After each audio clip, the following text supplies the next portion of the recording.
అందరికీ నమస్కారం. Welcome to JK world. మీరు చూస్తున్నది జేకే వరల్డ్ ఛానల్. ఈ వీడియోలో నేను వైజాగ్ ట్రిప్ గురించి పెడుతున్నాను. మేము వైజాగ్ కారులో బయలుదేరామండి. కారులో ఉదయం 6 గంటలకు బయలుదేరితే వైజాగ్ చేరుకునే వరకు రాత్రి 12 అయిందనమాట. ఆ 12 గంటలకి వైజాగ్ చేరుకొని మా హోటల్ రూమ్ దగ్గరికి, మేము బుక్ చేసుకున్న హోటల్ రూమ్ దగ్గరికి వెళ్ళే వరకు 1:30 అయింది. చాలా పెద్దదండి వైజాగ్. దీన్ని అందుకే విశాఖపట్నం అనడం చాలా బాగుంది. ఎందుకంటే అంత విశాలంగా ఉందన్నమాట. మేము ఈసారి ఏంటంటే బీచ్లన్నీ ఎంజాయ్ చేయాలని బయలుదేరి వెళ్ళాము. అప్పుడు 1:30కి మేము ముందుగానే బుక్ చేసుకున్న హోటల్ దగ్గరికి చేరామన్నమాట. ఆ హోటల్ రూమ్ వివరంగా ఈసారి చెప్తాను. ఎందుకంటే ఆ హోటల్ రూమ్ చాలా బాగుందండి. మనకి బడ్జెట్లోనే దొరుకుతుంది.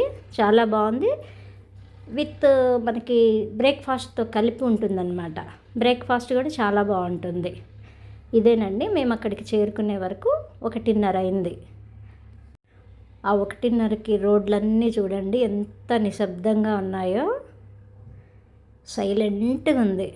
అదే హైదరాబాద్లో అయితే ఇంకా బండ్లు, కార్లు అన్నీ తిరుగుతూనే ఉంటాయి. అక్కడ కొంచెం సిస్టమేటిక్ అండి.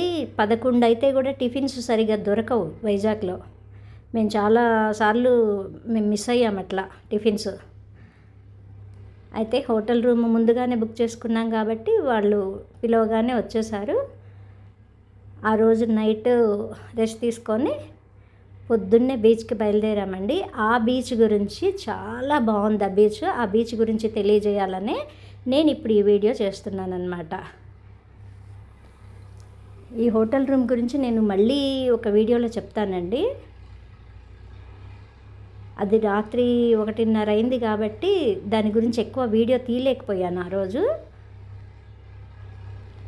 నేను చెప్పబోయేది ఈ బీచ్ గురించేనండి. ఈ బీచ్ నాకు చాలా నచ్చింది.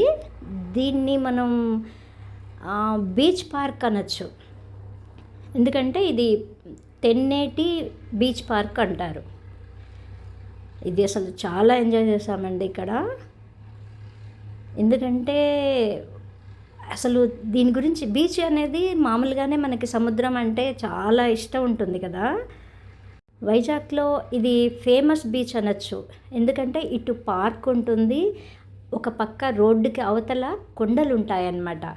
ఆ కొండల నిండా పచ్చదనం ఉంటుంది.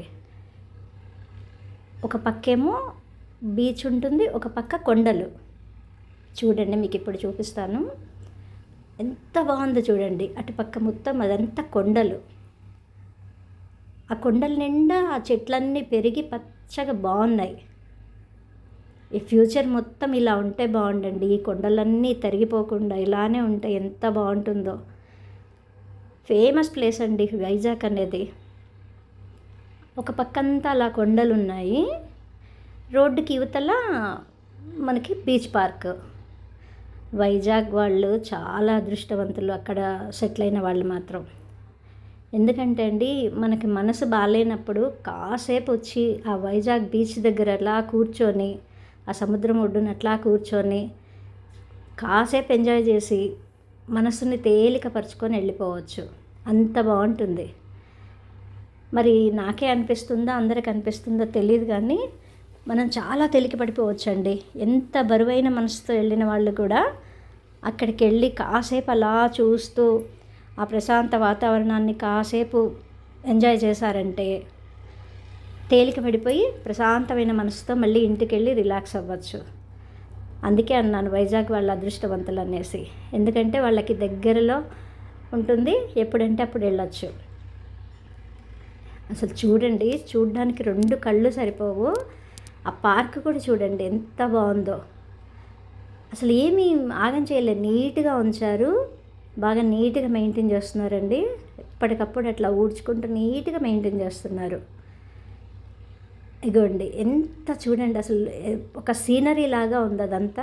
చూడండి ఇక్కడి నుంచి చూస్తుంటేనే 2 కళ్ళు సరిపోవట్లేదు. ఎంత బాగుందో లొకేషను. ఆ చుట్టూ వాతావరణం చల్లటి గాలి వస్తుంది.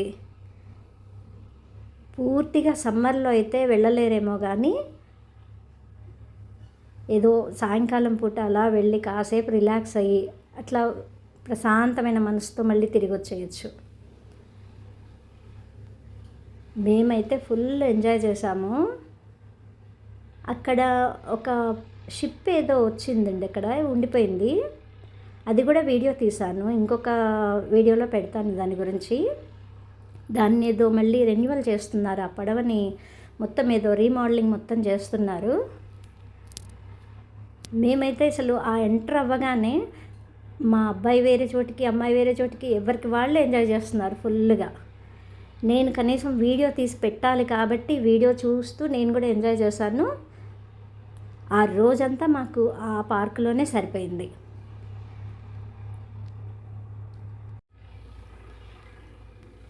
ఎంత బాగుందో చూడండి.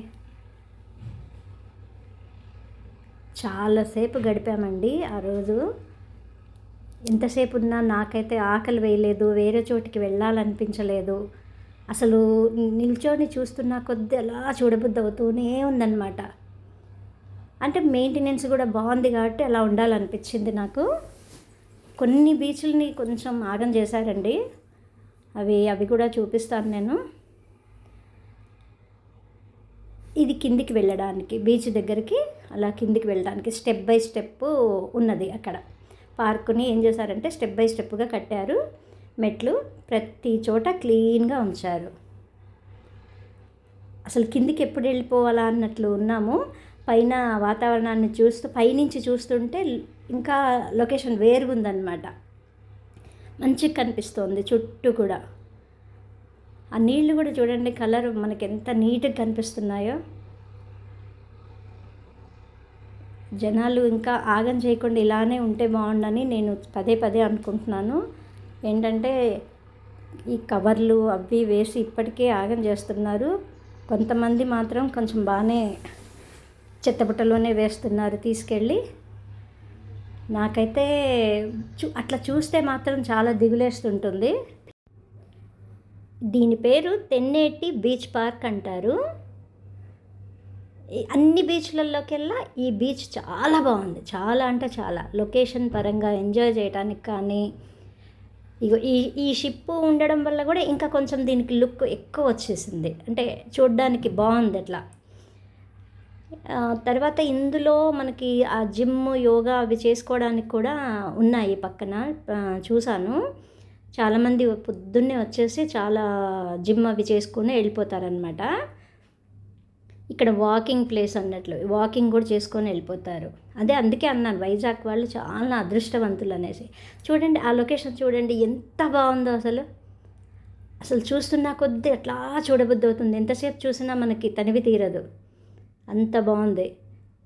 దాంతో ఆ నీళ్లు మనకి ఆ రంగు వేరుగా కనిపిస్తూ మెల్లగా అలలు వస్తూ, ఇక్కడ అలలు కొంచెం మెల్లగా వస్తాయి, ఎక్కువ స్పీడ్గా రావట్లేదు ఈ బీచ్లో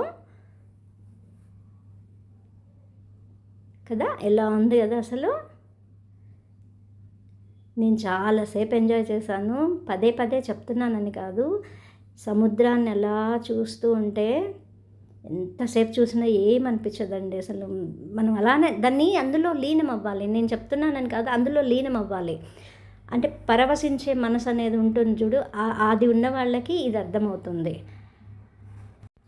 ప్రకృతిని ఎంజాయ్ చేసే వాళ్ళకి మాత్రమే నేను చెప్పే మాట అర్థమవుతుంది. ఎందుకంటే ఇన్నిసార్లు చెప్తున్నది అని అనుకోకుండా దాన్ని అలా చూస్తూ ఉండండి. నేను అందుకే అంతసేపు తీశాను ఆ వీడియోని అనమాట. ఆ అలల్ని వాటిని నేను అంతసేపు తీసి ఇన్నిసార్లు చెప్పడానికి కారణం అది.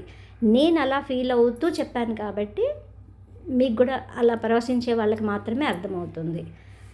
ఇంకోటి ఏంటంటే సముద్రం అనేది ప్రకృతిలో ఒకటి కదండి. అది కూడా ఏంటంటే ప్రకృతిని ఆగం చేయడం చాలా తేలికైపోయింది అందరికీ, కానీ సముద్రాన్ని కదిలించలేరనే అనుకుంటున్నాను. ఎవరు ఎన్నైనా ఆగం చేస్తారేమో కానీ సముద్రాన్ని కదిలించలేరు, ఎవరి వల్ల కాదు. ఇక ప్రత్యక్ష దేవతలలో ఈ సముద్రం కూడా చాగంటి గారు కూడా ఒక ప్రవచనంలో చెప్తారు, ఏనుగుని, పౌర్ణమి చంద్రుడిని, సముద్రాన్ని ఇవి చూస్తున్నా కొద్ది చూడబుద్ధి అవుతుంది అని ఆయన కూడా ప్రవచనంలో చెప్తే నేను ఫుల్ హ్యాపీ అయ్యా. ఎందుకంటే నా మనసుకే అనిపిస్తుందా, అందరికీ అనిపిస్తుందా అని అనుకున్నాను. నాకు వైజాగ్ అంటే చాలా ఇష్టం అండి. దేనికంటే ఈ సముద్రం వల్లనే అనమాట. ఈ బీచ్ని నేను ఫుల్ ఎంజాయ్ చేసి వస్తుంటా. ఈ వీడియో మాత్రం మొత్తం ఇలానే తీశానండి. ఎందుకంటే నాకు అట్లా చూడాలనిపించి చూశాను కాబట్టి ఈ వీడియోని కూడా అలానే తీశాను. కిందికి వెళ్ళి సముద్రం బీచ్ దగ్గరికి వెళ్ళినప్పుడు ఇంకొక వీడియోలో చూపిస్తాను. ఆ షిప్ గురించి, ఆ బీచ్ అలల గురించి, వాటి గురించి నేను దగ్గరికి వెళ్ళినప్పుడు ఇంకొక వీడియోలో చూపిస్తానన్నమాట. అందరూ చాలా బాగా ఎంజాయ్ చేస్తారనేసి ఇంతసేపు చెప్పాను. అందరూ దయచేసి అర్థం చేసుకోండి. ఈ లొకేషన్ని ఎంజాయ్ చేసి మీరు కూడా మధ్య మధ్యలో వెళ్ళి అలా ఎంజాయ్ చేసి వస్తుంటారని ఆశిస్తున్నాను. మనకి దగ్గరలోనే ఉంది కదా, ఎంతో దూరం కూడా లేదు కదా. ఇప్పుడు అందరికీ ప్రయాణం అనేది చాలా ఈజీగా అయిపోయింది, తేలికైపోయింది. అందుకని ఈ బీచ్ మాత్రం స్పెషల్. అలలు అట్లనే వస్తాయి అన్నమాట, మరీ ఎగసి పడకుండా అలాగే వస్తాయి. నాకు చాలా నచ్చింది. ఇంకొక వీడియోలో ఇంకా కొంచెం ఇన్ఫర్మేషన్ ఇస్తాను. ముఖ్యంగా ఆ షిప్ని ఏదో రీమోడలింగ్ చేస్తున్నారు, దాని గురించి కూడా చెప్తాను. ఇంకొక వీడియోలో మళ్ళీ కలుసుకుంటాను. అందరికీ నమస్కారం.